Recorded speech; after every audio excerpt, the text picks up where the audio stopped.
할렐루야! 하나님께서 말씀으로 임하여 주시고 우리 영혼을 충만케 하여 주실 줄로 믿습니다. 오늘 우리가 함께 나눌 말씀은 요한복음 6장 1절에서 13절까지 말씀입니다. 흘러보냄의 복을 경험하는 신앙이라는 제목으로 함께 나누도록 하겠습니다. 우리가 오늘 읽은 요한복음 6장 말씀의 앞에는 이제 요한복음 5장이 있겠죠. 요한복음 5장 말씀에서는 예수님께서 앉은 자를 고치시는 장면이 나옵니다. 그래서 그 앉은 자가 일어서서 기뻐하면서 그 자리를 들고 걷습니다. 그런데 문제는 무엇이었냐면 그 앉은 자를 고치신 날이 바로 안식일이었습니다. 유대인들은 자신들의 그 율법으로, 자신들의 규율로 사람들을 가르치고 통제하였기 때문에 안식일에 아무것도 하지 말아야 된다라는 이 규율에 맞지 않는 행동이라고 앉은 자의 일어섬과 그 자리를 들고 다님을 규정하고 그 일이 어떻게 되었는지를 물었을 때에 예수 그리스도를 통해 그 역사가 일어났다는 것을 들었고 그때부터 예수님을 미워하기 시작합니다. 그 선을 베푼 것, 그것으로 자유함을 베풀어 준 것이 오히려 유대인에게는 하나님의 역사하심을 보기보다 자신들의 권한을 침해한다라는 것이 더 큰 이 불편한 마음이 되었고, 그것으로 말미암아 진짜를 보는 것이 아니라 예수님을 미워함으로 공격할 기회를 노리기 시작하게 되었습니다. 이때 그 다음 장면이 바로 오늘 본문의 말씀입니다. 1절과 2절 말씀을 보면 이렇게 나와 있습니다. 그 후에 예수께서 디베랴의 갈릴리 바다 건너편으로 가심에 큰 무리가 따르니 이는 병자들에게 행하시는 표적을 보았음이로라. 말씀은 이제 갈릴리 바다라고 표현이 되어 있는데 이곳은 갈릴리 지역에 있는 이 바다라고 표현되는 그렇게 큰 호수입니다. 갈릴리 호수를 중심으로 이 갈릴리 지역의 도시들이 이렇게 분포가 되어 있었습니다. 그런데 이 서쪽에 있었던 도시가 오늘 말씀에 나와 있는 이 황제 티베리우스 이름을 따서 만든 이 디베랴라는 도시였습니다. 그래서 그곳에서 출발해서 예수님이 동편에 있는 이 벳세다라는 지역으로 가시게 됩니다. 그곳에 많은 사람들이 모여들었다라고 표현되어 있습니다. 그들이 누구냐면 바로 이 갈릴리 지역에서 예수가 병을 고쳤다는 소문을 듣고 예수님을 보고자 하여서 아마 그 중에는 병든 자도 있었을 것이고 또 그 놀라운 것을 호기심으로 찾아온 사람도 있었을 것입니다. 그들이 예수님이 계신 곳으로 모여들었습니다. 그때 3절과 4절 말씀을 보면 이렇게 나와 있습니다. 예수께서 산에 오르사 제자들과 함께 거기 앉으시니 마침 유대인의 명절인 유월절이 가까운지라. 이제 그 벳세다 지역의 언덕에 오르십니다. 그걸 산이라고 부르지만 높은 지대입니다. 그래서 높은 지대에 가셔서 계실 때에 사람들이 그곳으로 모여들었습니다. 그런데 그때가 언제였냐면 오늘 말씀에 보면 6월절쯤이었다라고 나와 있습니다. 예수님이 6월절을 중심으로 그 일을 행하셨다는 것이죠. 이 6월절은 여러 가지 의미가 있습니다.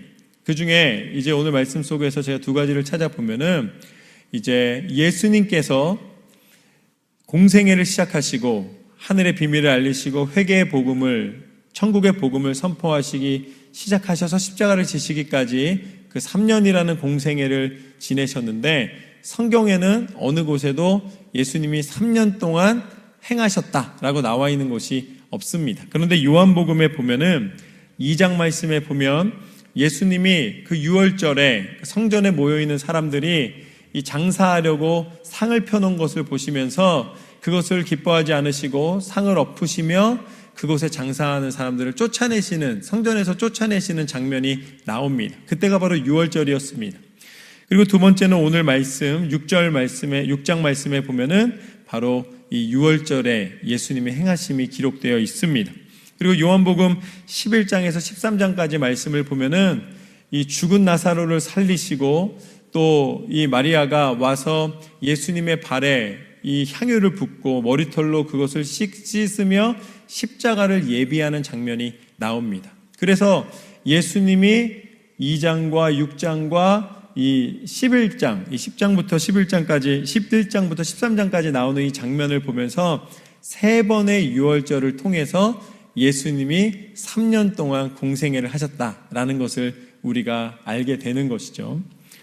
이렇게 이 예수님이 행하신 3년이라는 세월에 대하여서 이 유월절이 가지고 있는 또 다른 영적인 의미는 무엇이냐면 바로 이 유월절 자체가 구약 성경에 나와 있는 출애굽 당시에 이 출애굽의 계기가 되는 가장 중요한 사건이었다라는 말씀입니다. 그러니까 이집트의 바로가 9번의 재앙을 파리 때도 보내고 개구리 때도 보내고 이 물이 피로 변하고 여러 가지 재앙을 겪었음에도 불구하고 강팍한 마음으로 이스라엘 백성을 내보내지 않았습니다. 그런데 마지막 재앙, 하나님께서 애굽 땅에 있는 모든 첫 번째 난 장자를 동물이건 사람이건 구별하지 않고 다 죽이시겠다고 말씀을 하십니다. 그때 이스라엘 백성에게는 어린 양의 피를 우슬초에 발라서 이제 문설주에 그 우슬초로 문설주에 피를 바르면은 그 피가 발라져 있는 문설주에 피가 있는 집은 죽음을 피하여 넘어가겠다라고 하나님께서 약속하십니다. 그것이 바로 유월절이고 그 사건이 벌어짐을 통하여서 이스라엘 백성에게 이 바로가 나가는 것을 허락하여 줍니다. 그래서 그 유월절 때에 이 문설주에 어린 양의 피를 바르는 것, 그것이 생명을 보존하여 주시는 기념이 되고 하나님의 역사가 되어서 그것을 지키는 절기가 바로 유월절이었던 것이죠. 지금으로 말하면은 이제 그 히브리 달력의 1월 14일인데 그것이 바로 우리가 부활절을 지키는 3월에서 4월 동안에 있는 기간입니다. 그런데 이 유월절의 중요한 의미가 바로 이 세 가지가, 첫 번째가 그 어린 양의 피로 그 문설주의 바름으로 사망이 임하지 않고 넘어간다. 그들을 구원하시는, 그들에게 하나님이 주시는 생명의 은혜를 허락하여 주시는, 사망이 지나가는, 하나님께서 그것을 통해 사망을 통해 증거되는 죄에서 구원하여 주시는 하나님의 구원하심을 상징하게 되는 것이죠. 또한 두 번째는 출애굽하는 것을 통하여서 이집트의 노예로 있던 이스라엘 백성이 이제는 그 유월절을 지나 자유의 몸을 얻게 됩니다. 그래서 이것은 단순히 노예에서 해방되었다로 끝나는 것이 아니라 이집트의 영적인 권위 아래서 이 괴로움을 당하던 이스라엘 백성이 하나님의 은혜 가운데 하나님을 선포하며 나아갈 수 있는 이 해방, 육적인 자유로 끝나는 것이 아니라 영적인 자유함을 허락받았다. 그리고 마지막으로는 하나님이 당신의 백성을 새롭게 하심으로 말미암아 당신의 백성 삼아주시는 이 광야를 지나 하나님의 약속의 땅을 향하여 들어가게 하시는 하나님의 백성 되는 은혜를 상징하게 됩니다. 그래서 이 유월절을 통해 하나님은 구원과 자유함과 하나님 백성 되는 은혜를, 그 정체성을 하나님이 허락해 주시는 것이죠. 그렇게 유월절에 행하신 일이 무엇인가? 5절부터 7절까지 말씀을 보면 이렇습니다. 예수께서 눈을 들어 큰 무리가 자기에게로 오는 것을 보시고 빌립에게 이르시되 우리가 어디서 떡을 사서 이 사람들을 먹이겠느냐 하시니, 이렇게 말씀하심은 친히 어떻게 하실지를 아시고 빌립을 시험하고자 하심이라. 빌립이 대답하되 각 사람으로 조금씩 받게 할지라도 200데나리온의 떡이 부족하리이다. 이것이 오늘 말씀의 첫 번째 교훈입니다. 하나님은 우리의 생각을 보신다. 하나님은 우리의 생각을 보신다. 모여있는 무리를 보면서 예수님께서는 그들을 긍휼히 여기셨습니다. 그들이 이 산에 올라와서 점심때가 지나가게 되면은 배가 고프니까 그들의 이 허기짐을 예수님께서는 안타까워 하셨습니다. 그래서 먼저 이 빌립에게 물어봅니다. 이 빌립에게 물어볼 때 뭐라고 물어보냐면, 어디서 떡을 사서 이 사람들을 먹이겠느냐? 라고 물어봅니다. 빌립에게 물어보신 이유는 굉장히 단순합니다. 빌립이 어디 사람이냐면 바로 빌립이 베세다 사람이기 때문이에요. 그러니까 빌립이 이 지역을 제일 잘 알고 있는 사람이겠죠. 그러니까 여기에서 떡을 구하려면, 이 지역에서 떡을 해결하려면 어떻게 해야 되겠냐라고 빌립에게 묻습니다. 그런데 그 뒤에 뭐라고 나오냐면 예수님께서는 빌립을 아시고 빌립을 시험하셨다라고 나와 있습니다. 예수님은 빌립을 아시고 빌립을 시험하셨다. 우리가 주기도문을 외울 때 예수님이 가르쳐 주신 그 기도를 우리가 외울 때 뭐라고 기도합니까? 시험에 들게 하지 마시고. 예수님이 분명히 시험에 들게 하지 않으시겠다, 시험에 들게 마시라고 이제 우리에게 기도의 모범을 가르쳐 주셨습니다. 그런데 정작 오늘 말씀에서는 빌립을 시험하기 위해서라고 나와 있습니다. 그러면 우리는 질문을 하게 되죠. 아니 그러면 시험을 하시겠다는 거야, 안 하시겠다는 거야? 라고 이제 우리는 질문을 하게 됩니다. 그런데 여기서 우리가 기억할 것은 시험에는 두 종류가 있습니다. 예수님이 시험하기 위해서라고 이야기를 하니까 이제 우리가 오해하는 것이 있는데, 시험의 첫 번째는 뭐냐면 바로 유혹입니다. 유혹. 사단이 이 에덴 동산에 있는 하와에게 찾아와서 동산에 있는 모든 실과를 먹지 말라고 했느냐 하면서 하나님과 하와의 사이를 이간질하면서 스스로 죄를 짓게 만듭니다. 그러니까 첫 번째 시험은 바로 사단이 우리를 넘어뜨리는 죄의 유혹을 의미합니다. 그런데 또 다른 시험이 있습니다. 그 시험은 뭐냐면 원어에서 보면은 이 테스트, 시도, 그러니까 당하게 하기 위한 시험이 있습니다. 우리가 학교에서 시험을 보는 것도 시험이라고 부르는 이유가 분명하죠. 우리가 시험을 치르면은, 시험 좋아하는 사람은 아무도 없지만 시험을 통해서 내가 무엇을 알고 있는지, 내가 무엇을 모르고 있는지를 분명히 구별하게 되고, 아는 것은 공고히 하고 모르는 것은 다시 익히고 공부해서 그것을 알도록 만드는 것이죠. 그러니까 그 예수님이 오늘 하시는, 이 빌립에게 하시는 시험은 무엇이냐면 그의 믿음을 강하게 하시는 훈련의 시험이다라는 것을 우리가 볼 수 있습니다. 빌립에게는 이것이 훈련의 시간이 됩니다. 도대체 현실적으로는 해결할 수 없는 상황 속에서 이제 빌립에게 물어보신 것입니다. 이거 어떻게 했으면 좋겠냐? 어디서 구할 수 있겠냐? 그때 빌립이 뭐라고 표현하냐면 각 사람에게 조금씩 받을지라도 200데나리온은 좋게 필요합니다 라고 예수님께 말씀을 드립니다. 빌립은 아주 현실적이고 계산적인 사람이라는 것을 볼 수 있습니다. 소위 말해서 똑똑한 사람인 것이죠. 쓱 보더니, 모여있는 사람들을 쫙 보더니 뭐라 그러냐면 이 정도 먹이려면 지금 200데나리온이 필요합니다 라고 얘기를 합니다. 아마 많이 들으셨겠지만 1데나리온은 한 성인 남자가 하루를 노동하여서 받는 품삯입니다. 그러니까 그 당시에 200데나리온이라는 것은 1데나리온을 우리가 지금으로 환산해서 한 120불에서 150불이라고 가정을 한다면 200일 동안 일한 그 삭시라는 것이죠. 그러니까 그것을 한번 그냥 이 빌립이 한 것처럼 수학적으로 계산해 보면 한 24,000불에서 30,000불이 필요하다라는 이야기입니다. 예수님께 지금 이거 어디서 구했으면 좋겠냐 예수님 질문하시니까 빌립이 바로 아주 빠르게 계산을 해서 예수님께 뭐라 그러냐면 지금 이 모여있는 사람들 한 끼 먹이려면은 좋기 24,000불에서 30,000불 정도가 필요합니다 라고 예수님께 굉장히 현실적인 대답을 하고 있는 빌립을 보게 됩니다.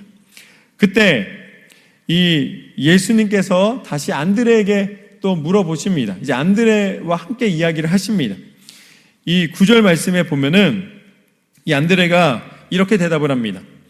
여기 한 아이가 있어 보리떡 5개와 물고기 2마리를 가지고 있나이다. 그러나 그것이 이 많은 사람에게 얼마나 되겠사옵나이까? 예수께서 이르시되 이 사람들로 앉게 하라 하시니 그곳에 잔디가 많은지라. 사람들이 앉으니 수가 5,000명쯤 되었더라. 당시에 모여있는 사람들이 5,000명이었습니다. 그리고 그 오늘 말씀에 보면 잔디에 앉았다고 표현이 되고 있어요. 그러니까 이 당시에 숫자를 셀 때는 남성의 숫자를 세기 때문에 이 실제적으로는 한 2만 명 정도가 모여 있는 것입니다. 그러니까 15,000에서 2만 명 정도가 이 예수님을 보기 위하여 모여 있는 것이죠. 그런데 안드레가 이야기를 합니다. 이게 보니까는 도대체 이 다 먹이려면은 많이 필요한데 지금 우리에게 있는 것이라고는 보리떡 5개와 물고기 2마리 뿐입니다. 그것도 한 아이가 가지고 있는 이 작은 것밖에 없습니다. 라고 안드레가 이야기를 합니다. 그러니까 빌립보다는 조금 낮은 거예요. 빌립은 아예 안 된다고 숫자만 얘기한 거고, 안드레는 그래도 이 보리떡과 물고기를 가져와서 예수님 요거는 있는데 이것 갖고 어떻게 되겠습니까? 라고 묻는 것이죠. 그러니까 요 비슷한 장면이 어디에 나오냐면 이 마가복음 9장 말씀에 보면은 귀신 들린 이 아들을 가진 부모가 예수님을 찾아옵니다. 그래서 예수님 앞에 와서 이 아이의 상태를 말해줍니다. 거품을 물고 매일 쓰러지고 물로 들어가고 불로 들어가고 스스로를 자해하고 귀신 들려서 도대체 살 수 있는 상황이 아닙니다라고 이야기를 합니다. 그러면서 예수님께 뭐라고 고백하냐면, 예수님 무엇을 하실 수 있거든 우리를 불쌍히 여겨 주옵소서. 무엇을 할 수 있거든. 그랬더니 예수님이 뭐라고 대답하시냐면, 할 수 있거든이 무슨 말이냐? 믿는 자에게는 능치 못함이 없느니라. 할렐루야. 그러니까 빌립은 아예 계산하고 있는 거예요. 이건 도저히 불가능이라는 것이죠. 계산상 안 나온다는 거예요. 그런데 그나마 안드레는 뭐냐면, 요만큼은 있는데 이것 갖고 되겠습니까? 라고 묻는 것이죠. 그 부모가 맨 처음 예수님께 와서 했던 말과 동일한 그런 뉘앙스입니다. 그러더니 예수님이 할 수 있거든이 무슨 말이냐? 라고 이야기하였을 때에 그 다음에 이제 그 부모가 내가 믿습니다. 하나님 내 믿음 없음을, 예수님 믿음 없음을 용서하여 주시고 이것을 행해 주십시오라고 요청합니다. 그랬더니 이제 예수님께서 그 귀신을 쫓아내 주셨습니다. 그것처럼 오늘 말씀에 보면 어떻게 되는가? 11절 말씀에 보면 예수께서 떡을 가져 축사하신 후에 앉아있는 자들에게 나눠주시고 물고기도 그렇게 그들의 원대로 주시니라. 할렐루야. 예수 그리스도 앞에 놓여진 빵과 예수 그리스도 앞에 놓여진 물고기를 통해서 그곳에 있는 모든 사람들이, 그 수많은 사람들이 그 작은 것을 가지고 원하는 대로 풍성히 먹게 된 줄로 믿습니다. 이것이 오늘 말씀의 두 번째 교훈입니다. 하나님은 믿음으로 기도하는 것을 풍성히 주신다. 하나님은 믿음으로 기도하는 것을 풍성히 주신다. 예수 그리스도께서 그 작은 것이지만 예수님의 선포를 통하여서 풍성히 그들이 먹고 누리게 되는 것을 보게 됩니다. 그래서 야고보서 5장 15절 말씀에 보면 뭐라고 나와 있는가? 믿음의 기도는 병든 자를 구원하리니 주께서 그를 일으키시리라. 혹시 죄를 범하였을지라도 사하심을 받으리라. 그들이 원하는 대로 풍성히 허락하여 주신 것과 같이 우리가 예수 그리스도를 믿음으로 기도할 때에 예수 그리스도를 통하여 그 이름의 권세를 통하여 응답하시는 하나님이십니다. 하나님께서는 반드시 응답하여 주십니다. 그러기에 예수님을 만나야 됩니다. 예수님께서는 요한복음 10장 10절과 11절 말씀에 나는 선한 목자라고 말씀하셨습니다. 나는 너에게 생명을 주고 내가 너희를 풍성히 하기를 원하노라 말씀하셨습니다. 하나님은 우리를 사랑하시되 풍성한 은혜로 채우시고 공급하셔서 그 모든 것을 누리게 하시기를 원하시는 하나님이신 줄로 믿습니다. 그때 12절과 13절 말씀을 보면은 이렇게 나와 있습니다. 그들이 배부른 후에 예수께서 제자들에게 이르시되 남은 조각을 거두고 버리는 것이 없게 하라 하심으로 이에 거두니 보리떡 5개로 먹고 남은 조각이 12바구니에 찼더라. 할렐루야. 예수님도 버리는 거 별로 안 좋아하셨습니다. 보시면은 밥 하나까지 다 드시는데 잘하시는 겁니다. 남는 것이 없게 하라 말씀하셨습니다. 그러면서 그 남는 것을 다 걷어들이라고 하였는데 그 걷어들인 것이 12광주리가 다 찼더라. 그러니까 여기서 우리가 오해하면 안 되는 것이 남은 것을 걷어들였더니 12광주리가 찬 게 아닙니다. 이 당시에 예수님을 따르던 제자들이 가지고 다니던 이 바구니가 있습니다. 그러니까 어디 가서 이제 필요하면은 예수님을 계속 쫓아다녀야 되니까 그때마다 해결하기 위해서 이 음식을 담거나 필요한 것을 담는 바구니를 가지고 다녔던 것이죠. 그러니까 오늘 말씀에 몇 바구니가 남은 것을 채웠더니 가득했다고 말씀하고 계십니까? 12바구니가 가득 찼다고 나와 있습니다. 그러니까 예수님의 제자들이 걷었을 거 아니겠습니까? 예수님의 제자 12명이 자기가 가고 있는 바구니에다가 남은 것을 다 버리지 말고 달라 그래가지고 거두어서 그 빵을 넣었더니 그것이 다 어떻게 됐다는 것입니까? 12바구니가 다 찼더라. 할렐루야. 13바구니였으면 어떻게 됐을까요? 13바구니가 다 찼더라. 그러니까 남은 것의 양이 12바구니라는 것이 아니라 12바구니를 가지고 있는 만큼 그것이 다 채워졌다는 말씀입니다. 열왕기하 4장 말씀에 보면은 이제 이 엘리사의 제자의 아내 한 사람이 와서 이제 과부가 와서 엘리사에게 이야기를 합니다. 제자의 아내 중에 한 사람이 와서 이제 엘리사에게 이야기를 합니다.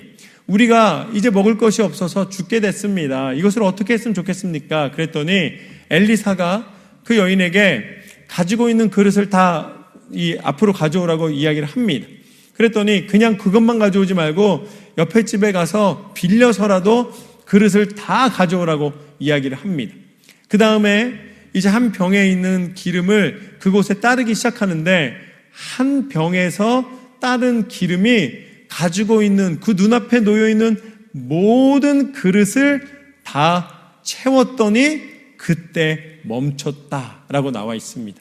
그러니까 더 많이 가져왔으면 더 많이 채워지는 것이고 더 적게 가져왔으면 더 적게 채워졌다는 것이죠. 그러니까 우리가 준비한 만큼 가져온 만큼 다 채워주시는 하나님이신 줄로 믿습니다. 남았다는 것에 주목하는 것이 아니라 그 남은 것을 통해 바구니 전체를 채워주시는 하나님의 역사를 우리는 보게 되는 것이죠. 이것이 무엇이냐? 이것이 바로 풍성한 은혜, 충만입니다. 저는 여러분이 하나님 앞에 충만의 은혜를 누리시기를 주님의 이름으로 축원합니다. 우리가 왜 그렇게 지치고 상하고 두렵고 어렵고 좌절하고 넘어지고 그렇게 스스로 포기하는가? 우리 안에 무엇이 채워져 있는가를 다시 한번 돌아보면 그 이유를 분명히 알 수가 있습니다. 저는 여러분의 삶이 은혜로 충만하여지기를 주님의 이름으로 축원합니다. 내 안에 은혜가 충만하면 오늘 말씀처럼 거기 모여있는 사람들이 다 먹고도 남게 되는 것입니다. 여러분이 은혜로 충만하면 내 안에 충만한 은혜가 차고 넘쳐서 그 밖으로 흘러나오기 시작하는 거예요. 충만이 부족하면 그 부족한 자리에 뭐가 들어가는지 아십니까? 불만과 두려움과 고통과 좌절과 불평이 들어가는 거예요. 그래서 입술로 계속 불평하는 거예요. 왜 이래? 우리 집은 왜 이래? 우리 교회는 왜 이래? 우리 상황은 왜 이래? 왜냐면 그게 틈을 주는 겁니다. 사단이 우리 안에 뭘 집어넣고 싶겠습니까? 불만 갖는 거, 불평하는 걸 계속 집어넣고 싶은 거예요. 그런데 어떤 사람한테 집어넣을 수 없는가? 오늘 그 광주리에 남도록 차고 넘친 것처럼 하나님의 은혜가 충만한 사람은 건드리지도 못하고 그 안에 부정적인 것을 집어넣을 틈이 없다는 말씀입니다. 은혜, 은혜, 은혜, 한없는 은혜, 내 삶에 당연한 것 하나도 없었던 것은 모든 것이 은혜로다. 할렐루야. 내 안에 은혜가 충만한데 그 은혜가 차고 넘쳐서 밖으로 쏟아져 나가는 거예요. 그러면 어떻게 되겠습니까? 은혜로운 사람이 되는 것입니다. 은혜가 밖에 있어가지고 이게 은혜가 아니에요. 여러분 안에서 충만한 것이 은혜고, 여러분 안에서 충만한 것이 성령 충만함이고, 여러분 안에서 충만한 것이 밖으로 나올 때 여러분이 믿음의 사람이 되고, 은혜의 사람이 되고, 말씀의 사람이 되고, 능력의 사람이 되고, 승리의 사람이 되는 줄로 믿습니다. 여러분 안에 충만한 은혜가 하나님께서 허락해 주시는, 아낌없이 베푸시는 하나님의 은혜가 나타나시기를 주님의 이름으로 축원합니다. 그렇게 이 오병이어의 사건을 통해 하나님은 우리에게 충만한 은혜를 허락하여 주시는 것을 약속하셨고 보여주셨습니다. 그래서 이 말씀이 얼마나 중요하면 마가복음, 마태복음, 누가복음, 요한복음, 어떤 사건은 한 복음서에만 기록되어 있는데 이 오병이어의 사건은 모든 복음서에 다 기록되어 있어요. 그것은 무엇인가? 하나님이 우리를 그렇게 사랑으로 채우기를 원하신다는 하나님의 호소입니다. 하나님의 은혜를 누리시기를 주님의 이름으로 축원합니다. 그때 14절과 15절 말씀을 보면은 그 사람들이 예수께서 행하신 이 모든 표적을 보고 말하되 이는 참으로 세상에 오실 그 선지자라 하더라. 그러므로 예수께서 그들이 와서 자기를 억지로 붙들어 임금으로 삼으려는 줄 아시고 다시 혼자 산으로 떠나 가시니라. 아멘. 이것이 오늘 말씀의 세 번째 교훈입니다. 순종하는 자에게 임하시는 하나님이시라. 순종하는 자에게 임하시는 하나님이시라.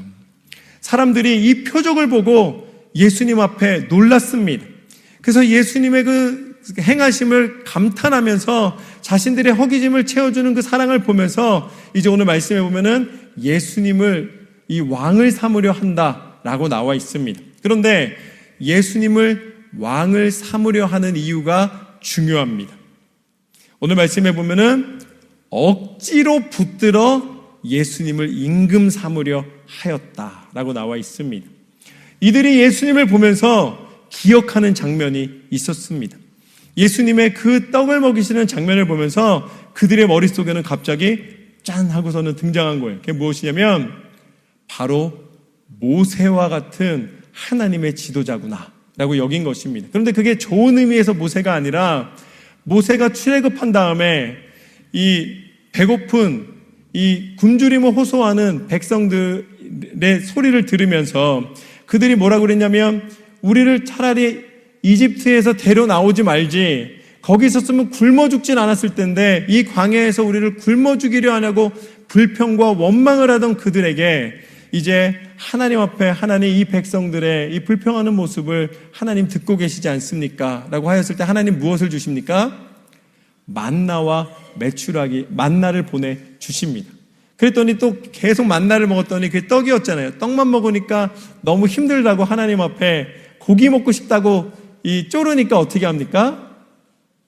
메추라기를 보내셔서, 메추라기니까 새 이름 같잖아요. 하나님이 몸에 좋은 닭고기를 먹게 하시는 것처럼 고기를 먹게 해주시는 거예요.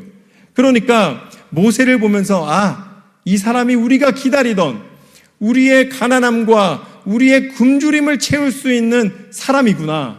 더 나아가서는 출애굽과 같이 지금 이 로마의 정복 땅에서 피지배국으로서 우리가 고통당하고 서름당하고 있는데 이제는 우리가 이렇게 모여있고 이 사람이 임금이 됨으로써 우리가 다시 정치적으로 권력적으로 다시 힘을 가지고 로마를 물리치고 독립된 나라, 하나님의 백성 되는 그 권세를 누릴 수가 있겠구나.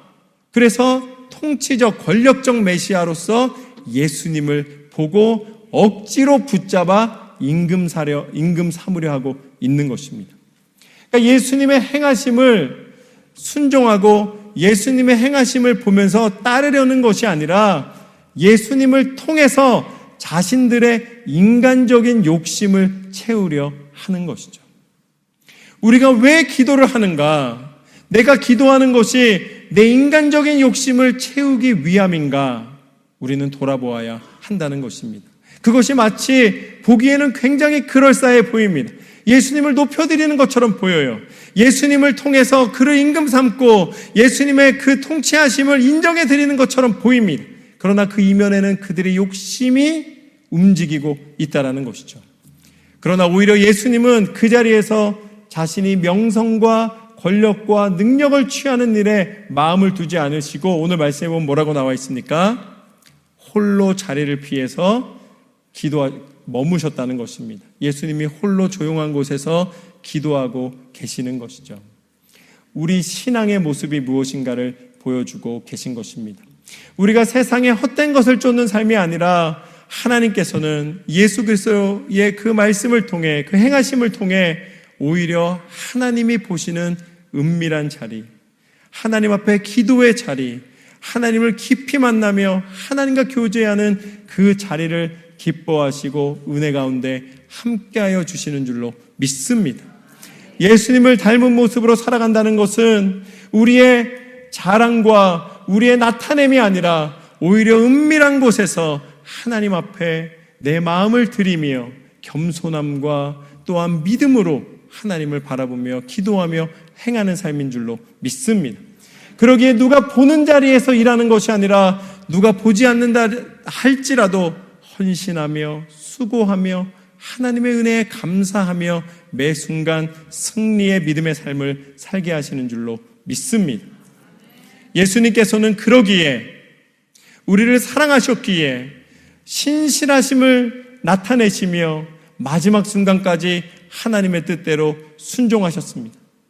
사람들이 높여주는 임금의 자리가 아니라 하나님이 말씀하신 좁지만 괴롭지만 고통스럽지만 순종의 길, 십자가의 길을 걸으신 줄로 믿습니다.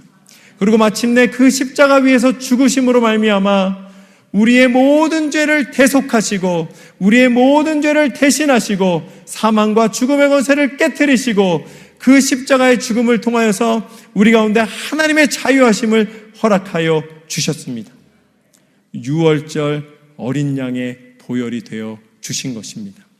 그리고 예수님께서는 그것으로 끝나지 않으시고 다시 부활하시사 생명의 떡이 되셔서 오늘 말씀에 그 떡으로 거기에 모여있는 모든 사람들이 복을 얻고 은혜를 입은 것처럼 하나님의 생명으로 함께하여 주신 줄로 믿습니다. 생명의 복음, 예수 그리스도의 부활의 능력이 우리 가운데 허락되었습니다. 순종하는 자에게 주시는 그 놀라운 복음의 능력이 우리의 삶을 통해 증거되게 되시기를 주님의 이름으로 축원합니다. 오늘 말씀을 통해 우리는 세 가지의 생명의 은혜를 함께 나누었습니다. 그 첫 번째는 하나님은 우리의 생각을 보신다. 계산이 아니라 믿음이 하나님의 은혜가 여러분의 삶 가운데 고백되어지시기를 주님의 이름으로 축원합니다. 두 번째, 하나님은 믿음으로 기도하는 것을 풍성히 주신다. 원하는 대로 채워주시는 하나님이심을 우리는 보았습니다. 여러분의 기도에 반드시 응답하시는 하나님이심을 믿으시기를 주님의 이름으로 축원합니다. 마지막으로 순종하는 자에게 임하시는 하나님이시다. 예수님이 보여주신 것처럼 권력과 힘이 아니라 오히려 하나님을 믿는 믿음으로 기도와 믿음의 자리를 찾으신 예수님과 같이 우리가 남이 보는 자리가 아니라 오히려 은밀한 곳에서 하나님의 영광을 위하여 날마다 기도로 날마다 헌신으로 승리하시기를 주님의 이름으로 축원합니다.